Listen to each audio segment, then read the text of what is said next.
Le président de la République d'Angola. O presidente da República de Angola, João Lourenço.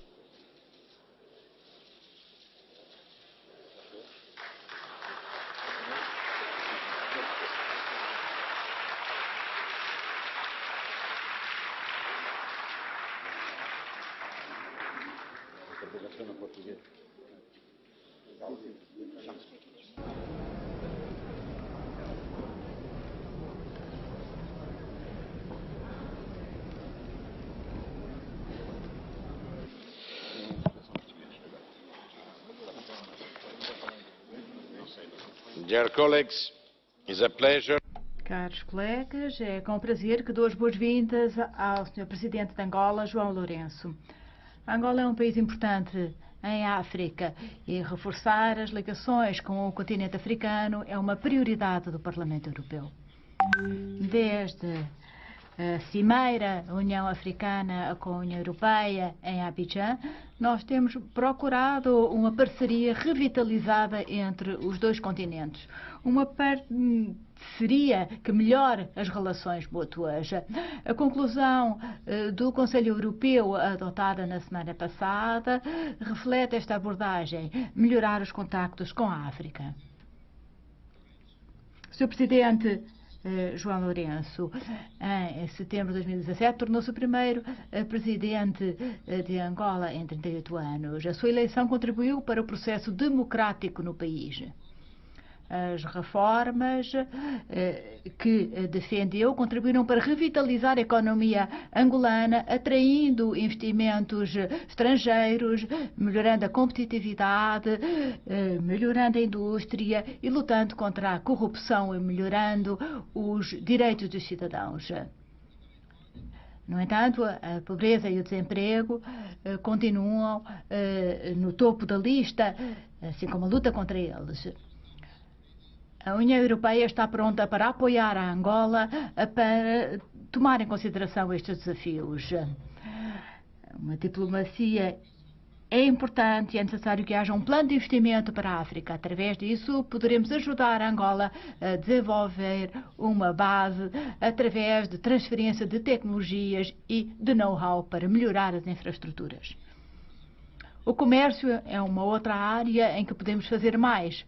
A este respeito, eu convido a Angola a associar-se ao acordo de parceria existente entre a União Europeia e 6 países da região. Para além da economia, Angola pode desempenhar um papel importante na região. Saúdo os esforços enviados na abertura em relação aos refugiados vindos da República Democrática do Congo. A migração constitui um desafio comum sobre o qual nós temos que trabalhar juntos. Sr. Presidente João Lourenço, muito obrigado por estar aqui hoje e dou-lhe a palavra.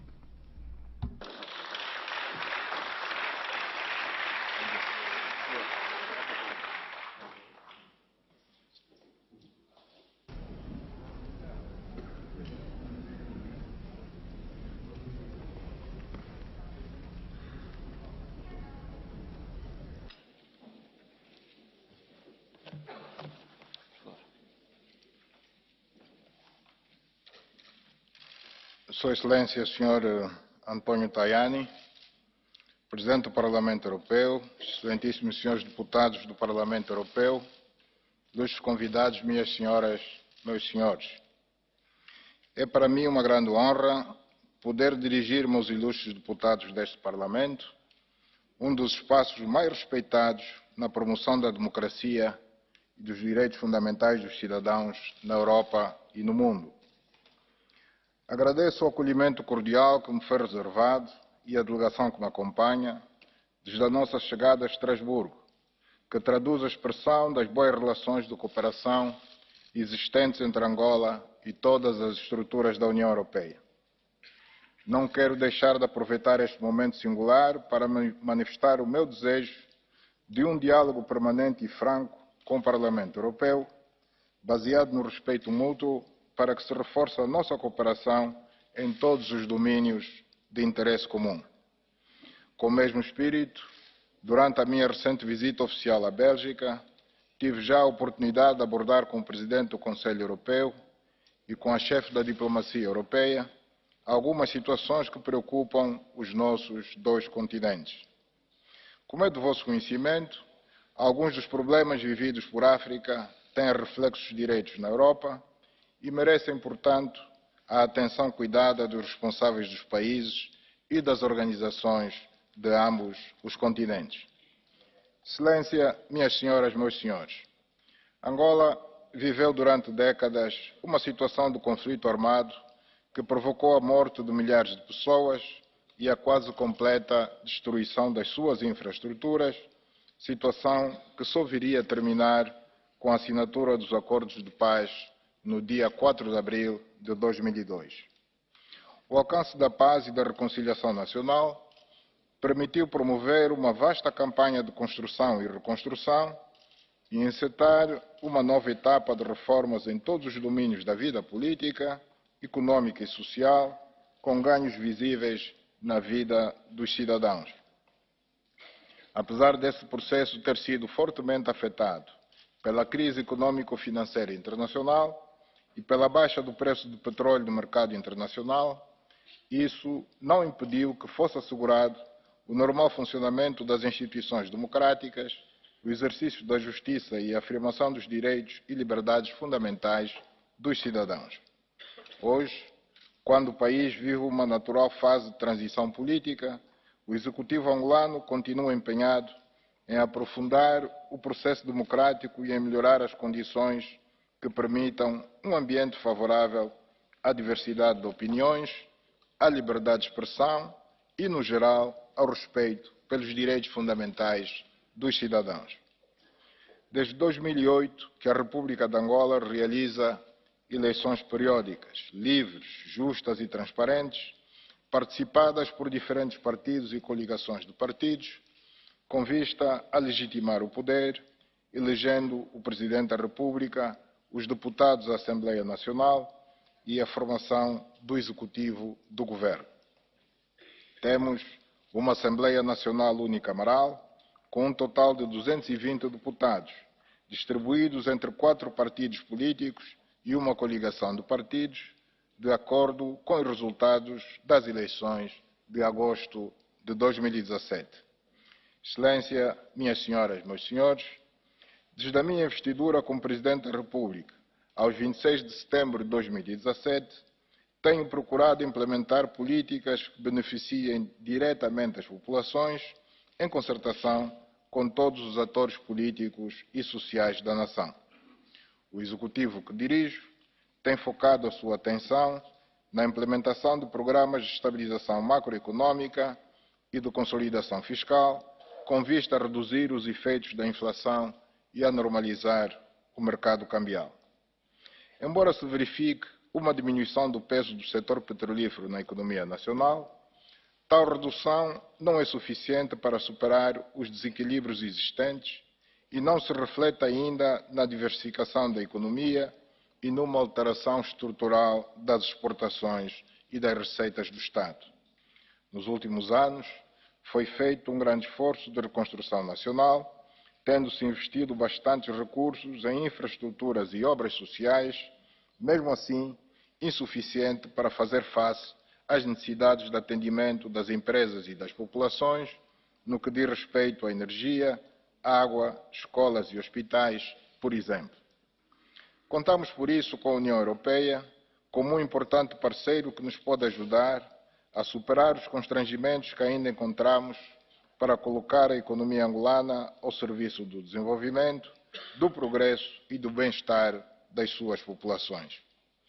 Minhas senhoras, meus senhores, no quadro da moralização da sociedade, da criação de um melhor ambiente de negócios e de maior atenção ao investimento privado estrangeiro, levamos a cabo uma verdadeira cruzada contra a corrupção e a impunidade em toda a sociedade, com destaque para os chamados crimes do colarinho branco, cujos resultados positivos asseguramos que em breve começaremos todos a sentir e a beneficiar.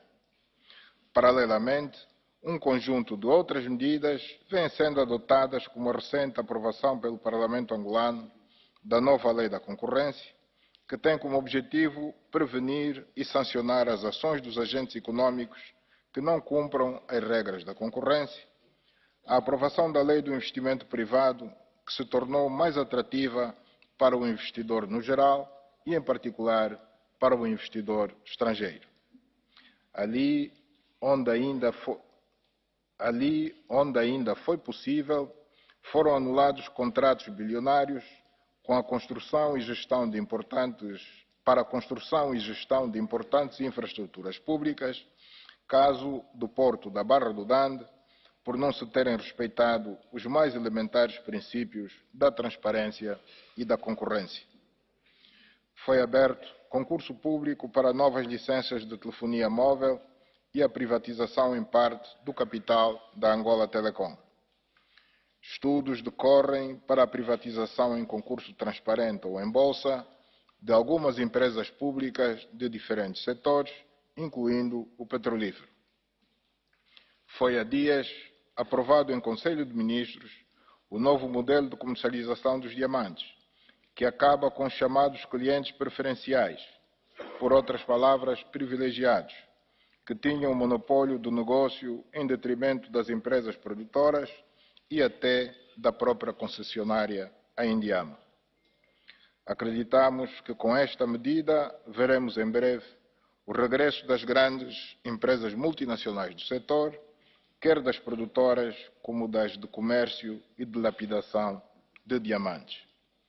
No mesmo quadro da moralização da sociedade, combate à corrupção e à impunidade, decorrem nos competentes órgãos de justiça processos crime contra aqueles cidadãos que presumivelmente terão lesado o Estado em centenas de milhões de dólares americanos.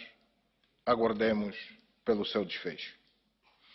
Foi ainda aprovada a Lei do Repatriamento de Capitais, que tem como objetivo fazer o repatriamento voluntário pelos seus detentores dos avultados recursos financeiros, verdadeiras fortunas, que um restrito grupo de cidadãos angolanos detém em paraísos fiscais ou em outros bancos pelo mundo fora. Foi nossa intenção dar-lhes a possibilidade de trazerem esses recursos voluntariamente para o país e com eles realizarem investimentos na nossa economia, criar riqueza, criando emprego, contribuindo desta forma para o fortalecimento da economia nacional. Esta janela que se lhes abriu será por um período exato de 6 meses que expira no final do corrente ano, fim do qual o Estado terá toda a liberdade e legitimidade de utilizar todos os instrumentos legais a seu dispor, não só para localizar e recuperar a totalidade desses recursos, que são do povo angolano, como também de levar às barras da justiça os seus responsáveis. Viemos assinando acordos bilaterais com vista à isenção de vistos em passaportes ordinários e, de uma forma geral, foram tomadas medidas de facilitação e agilização do processo de concessão de vistos para quase todos os países, a favor dos investidores, turistas ou simplesmente de cidadãos que queiram visitar Angola por outras razões. Acreditem que Angola vem se tornando nos últimos meses num país mais aberto ao mundo e, por isso, mais amigo do investimento, mais aberto ao turismo. Angola está aberta ao investimento privado estrangeiro, praticamente em todos os ramos da economia, da agricultura e pecuária, das pescas, da hotelaria e do turismo, da indústria transformadora e dos materiais de construção, da refinação e distribuição de derivados de petróleo e gás natural, da construção e operacionalização de infraestruturas rodoviárias, ferroviárias e portuárias, assim como da produção, distribuição e gestão de energia elétrica e águas. Minhas senhoras, meus senhores, com vista à resolução dos principais problemas sociais do cidadão, como o acesso à água potável, energia elétrica, recolha e tratamento de resíduos sólidos, transporte público, escola, cuidados primários de saúde e outros, só possível no quadro de uma governação cada vez mais próxima do cidadão, através de órgãos por si eleitos, estão a ser preparadas para 2020 as primeiras eleições autárquicas a ser realizadas de forma gradual, de modo a adotar progressivamente os diversos municípios de autonomia financeira, patrimonial e administrativa. Excelência, minhas senhoras, meus senhores, a África vive hoje um clima de conflitos internos, de insegurança, de crise econômico-financeira, de terrorismo, de fome e pobreza e, como consequência, vem conhecendo sucessivas vagas de imigração em direção ao continente mais próximo, o continente europeu. Esta é uma situação que a todos nos envergonha. É triste e revoltante constatar que cerca de 6 séculos depois de os filhos de África terem sido levados em condições degradantes nos navios negreiros para as Américas, onde, na condição de escravos, contribuíram para o florescimento de grandes economias, hoje a saga se repete, embora numa conjuntura diferente. Os filhos de África vão hoje para a Europa na condição de imigrantes. Dirão alguns que de forma voluntária, o que é discutível.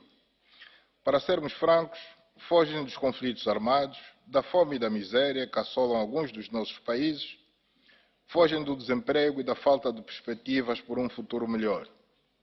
Todos somos responsáveis por este quadro com que muitos países africanos se confrontam. É nesta conformidade que apelamos à União Europeia a estabelecer com o nosso continente um modelo de cooperação que a médio e longo prazo possa contribuir para reverter o atual quadro, que ajude nossos países a passar de meros exportadores de matérias-primas para produtores de produtos manufaturados, industrializados, como garantia de uma maior oferta de emprego e oportunidades de negócios para os nossos cidadãos. Acreditamos que isso será no interesse de todos, que a África e a Europa só têm a ganhar com uma África capaz de reter seus filhos no continente através de uma maior oferta de emprego e de melhores condições de vida no geral. Não se trata de mero sonho, mas de algo que pode vir a ser uma realidade se discutirmos sempre de igual para igual, sem complexos de tipo algum, com realismo e pragmatismo. Minhas senhoras, meus senhores, na minha qualidade de presidente em exercício do órgão para a cooperação no domínio da política, defesa e segurança da SADC, vimos trabalhando em iniciativas tendentes a apoiar os esforços da SADC, da SEAC e da CIRGL na resolução pacífica dos problemas que afetam alguns países da região, com destaque para a RDC, a República Centro-Africana, o Sudão do Sul, o Lesoto e, ultimamente, também o Madagascar. Trabalhamos em conjunto com as organizações subregionais citadas e também com a União Africana e as Nações Unidas, respeitando sempre a soberania nacional de cada Estado, assim como as normas do direito internacional.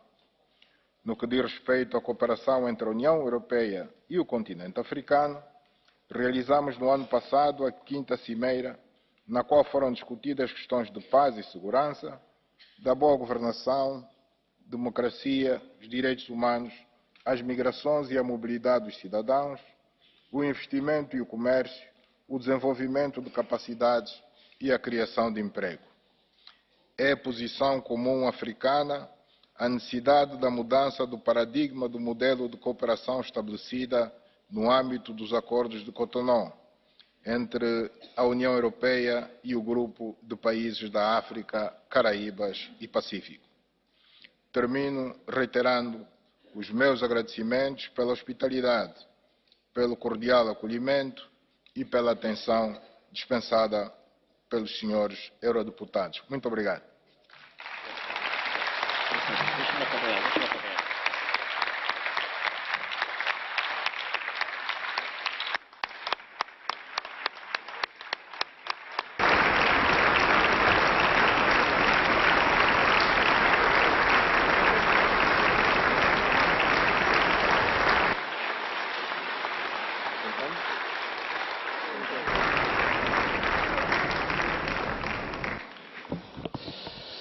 Grazie, signor Presidente. Muito obrigado, Sr. Presidente. Como terá notado pela reação desta Assembleia, as suas palavras foram de grande importância, porque salientam aquilo que pode ser feito a mais nas relações entre a Europa e a África. O Parlamento Europeu quer ser protagonista nesta ação tão importante para desenvolver relações cada vez mais positivas entre os dois continentes. Como o senhor salientou, há problemas económicos, mas também problemas ligados à imigração. Eu estou convencido que estes problemas podem ser resolvidos apenas através do trabalho conjunto e desejando o crescimento do continente africano. Muito obrigado por ter aceito o nosso convite. Poderá contar com o apoio deste Parlamento.